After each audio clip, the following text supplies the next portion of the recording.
Hello everyone and welcome back to the English Learning Podcast. I'm Jason, your host, and with me today is my amazing co-host Julia. Hey Jason, hey everyone, we're so excited to have you here with us today. If you're someone who struggles with thinking in English, then this episode is just for you. That's right. Have you ever found yourself translating every word in your head before speaking? It slows you down, right? Exactly. Many English learners face this problem. They think in their native language first, then try to translate into English, and by the time they're ready to speak, the moment has passed. But don't worry, in today's episode we're going to show you how to train your brain to think directly in English just like a native speaker, and trust me, once you start thinking in English, every becomes easier: speaking, listening, even writing. So if you've ever wondered how to stop translating and start thinking in English naturally, stay with us because we've got some powerful techniques to share. Let's dive in. All right, Julia, let's start with the big question. Why is thinking in English so important for learners? Great question, Jason. The truth is, if you always think in your native language first and then translate, you'll never be able to speak fluently. Exactly, it creates a delay, right? Your brain is working twice as hard. First it forms a sentence in your native language, then it tries to find the right English words, and sometimes the translation doesn't even make sense. Oh, absolutely. Like if someone translates "I am cold" word for word from another language, they might say "I have cold," which sounds unnatural in English, right? And that's why thinking in English helps so much. It trains your brain to form sentences the way native speakers do without getting stuck on translation. And let's talk about confidence. When you start thinking in English, you feel more confident because words come to you faster. Yes, no more pausing for long seconds to translate in your head. You'll respond naturally and smoothly. Another big reason: it improves your listening skills. If you think in English, your brain processes English conversations faster, so you understand people better. That's so true, and not just in conversations. Even when you're watching movies or listening to music, you start recognizing words instantly instead of translating everything. And Julia, let's not forget that thinking in English also helps with pronunciation. Good point, because when you think in English, you start hearing the sounds in your head the way native speakers say them, which helps with speaking clearly. So just to summarize, thinking in English helps you speak faster, boosts your confidence, improves your listening skills, and even makes your pronunciation better. And now you might be wondering, okay, I get why important, but how do I actually train my brain to think in English? Don't worry, we're going to break it down step by step, but before that, let's talk about some common mistakes that stop people from thinking in English. Now that we understand why thinking in English is so important, let's talk about something that holds people back. Common mistakes that stop learners from training their brain to think in English. Yes, many learners don't even realize they're making these mistakes, but once you fix them, you'll notice a big improvement in your fluency. All right, mistake Number 1, the biggest one: relying too much on translation. If you always translate in your head before speaking, your brain never gets used to thinking in English directly. Exactly, it's like riding a bike with training wheels forever. You need to trust your brain to form sentences naturally, and instead of always looking for the right translation. And Julia, another common mistake: focusing too much on grammar while thinking. A lot of learners try to make every sentence perfect in their mind before speaking, but that actually slows them down. Oh yes, grammar is important, but if you keep stopping to check every little rule, you'll never speak naturally. Native speakers don't think about grammar rules while talking, right? Exactly, they just speak. And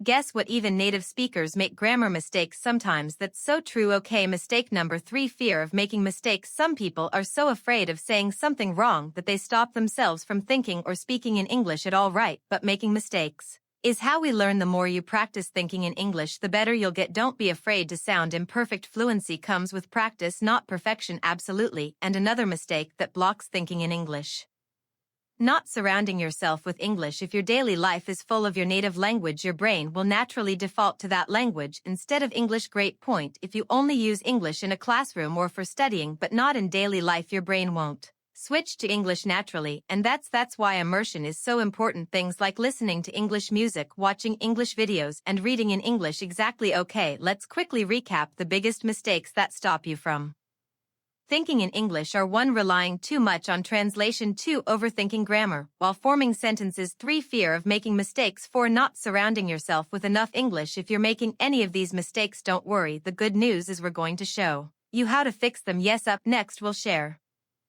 some powerful step-by-step strategies to help you start thinking in English naturally. All right, Julia, now it's time for the most important part: how can learners actually train their brain to think in English? Yes, we're going to break it down into simple, powerful Steps that anyone can follow. Perfect. Let's start with step 1. Name things around you in English. Oh, I love this one. It's such an easy habit to build. Just look around you and say the names of objects in English. For example, if you're in your room, think bed, window, lamp, phone. Exactly. And to take it further, you can describe what's happening. Like, instead of just thinking cup, you can think I am drinking coffee from my cup. Yes, this helps your brain connect everyday life with English, making it more natural over time. All right, step 2. Talk to yourself in English. It might feel strange at first, but it's one of the best ways to start thinking in English. Yes, you can do this anywhere, when you're cooking, getting dressed, or walking outside. Just describe what you're doing in simple English, like I'm putting on my shoes, it's a sunny day. And the great thing is there's no pressure because you're just talking to yourself. Exactly. And if you're worried about making mistakes, don't be. No one is listening. It's just you training your brain to use English naturally. Great. Now step 3. Use an English tool. English dictionary. Oh, this is a game changer. Many learners still use dictionaries that translate words into their native language, but switching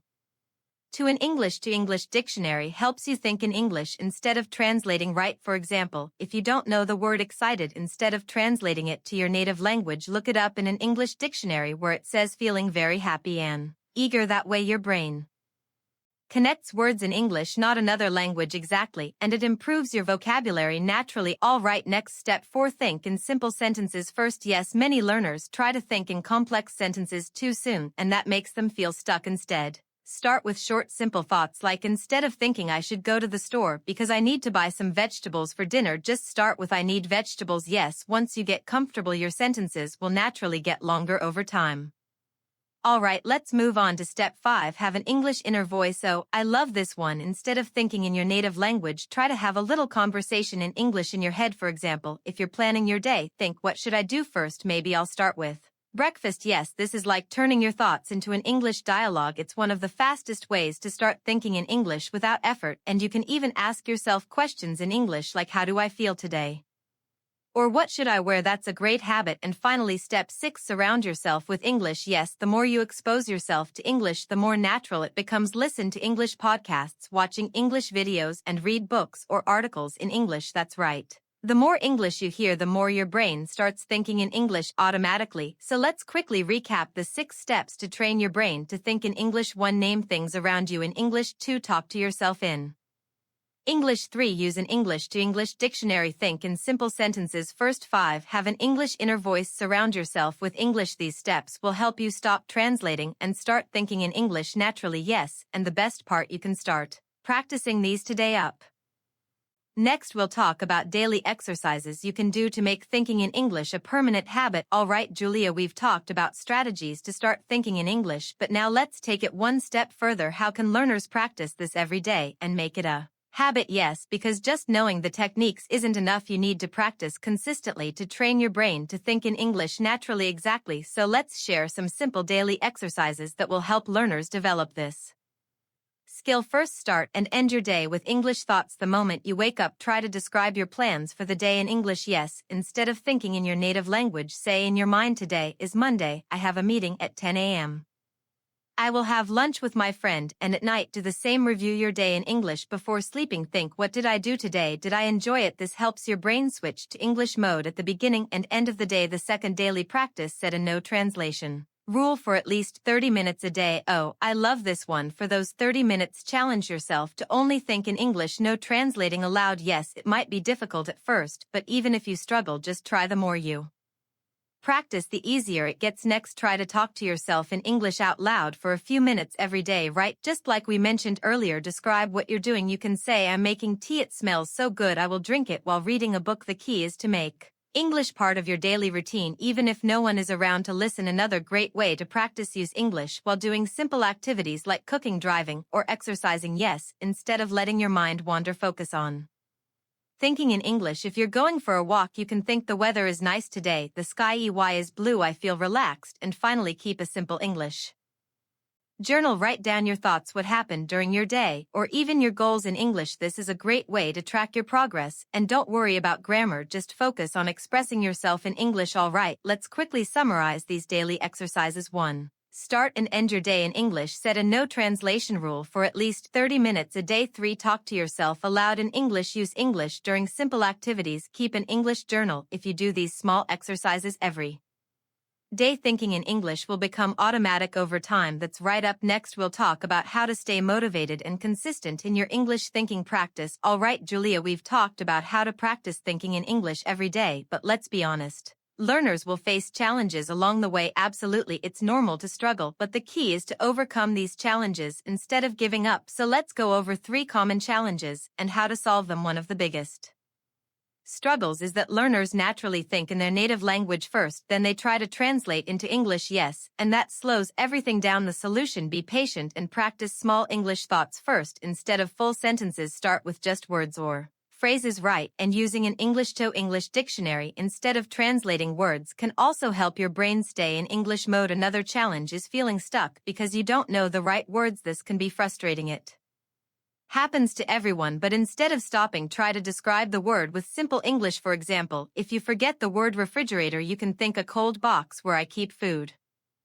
That's a great tip. The goal is to keep thinking in English even when you don't know every word. Now this one is tough. Many learners feel like they're not making progress and they lose motivation. Yes, but the truth is progress is slow and you might not notice it right away. The best solution: track your progress. Exactly. Keep a small journal, record your voice, or even talk to yourself in front of a mirror. A few weeks later, you'll see the difference. The most important thing is to stay patient and keep going. Thinking in English is a skill, and like any skill, it takes time. That's right. Don't be afraid of mistakes. Just keep practicing, and soon English thinking will feel natural. Wow, Julia, we've covered so many great strategies today. Thinking in English is a journey, but with the right mindset and daily practice, anyone can do it. Absolutely. Remember, start small, be consistent, and don't be afraid of making mistakes. The more you practice, the easier it will become. Now, to all our listeners, what's one tip from today's episode that you're going to try first? Let us know in the comments or share your experience with us. And if you found this episode helpful, don't forget to like, share, and subscribe to our podcast for more English learning tips. Keep practicing, keep thinking in English, and we'll see you in the next episode. Until then, happy learning.